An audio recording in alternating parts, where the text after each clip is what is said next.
এক নারী যৌন নির্যাতনের হাত থেকে বাঁচতে দেবরের পুরুষাঙ্গ কেটে নিয়ে থানায় হাজির হয়েছে। মধ্যপ্রদেশের সিধি জেলার চুরহাট এলাকার বৃহস্পতিবার সকালে এক ঘটনা ঘটে। 3 সন্তানের জননী 32 বছর বয়সী ওই নারীর দাবি, স্বামীর অনুপস্থিতিতে দেবরের তাকে ধর্ষণ করায় নিরুপায় হয়ে তিনি এ কাজ করেছেন। সন্তানদের নিয়ে কাটা পুরুষাঙ্গ হাতে থানায় ঢুকে ঘটনার বর্ণনায় পুলিশকে ওই নারী বলেন, স্বামীর বাইরে থাকার সুযোগ দেবর আমাকে দিনের পর দিন ধর্ষণ করেছে। শেষ পর্যন্ত আমি কাস্তে দিয়ে তার যৌনাঙ্গ কেটে দিয়েছি। তাকে আটকানোর আর কোনো উপায় ছিল না। যৌনাঙ্গহীন ওই ব্যক্তির জরুরি চিকিৎসার জন্য পুলিশ ঘটনাস্থলে পৌঁছে বাড়ির পাশের একটি গাছ থেকে তার ঝুলন্ত মৃতদেহ উদ্ধার করে। প্রাথমিকভাবে পুলিশের ধারণা ওই ব্যক্তি আত্মহত্যা করেছে।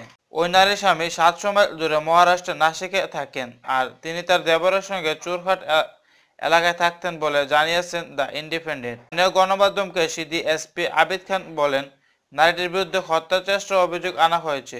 এটি খুবই বিরল ঘটনা। যথাযথ অভিযোগপত্র গঠনের জন্য বিষয়টি নিয়ে তদন্ত চলছে। পুলিশ জানায়, ওই নারীকে মানসিক অবস্থা সম্পূর্ণ স্থিতিশীল এবং তিনি যা করেছেন তার জন্য একটু অনুতপ্ত নন।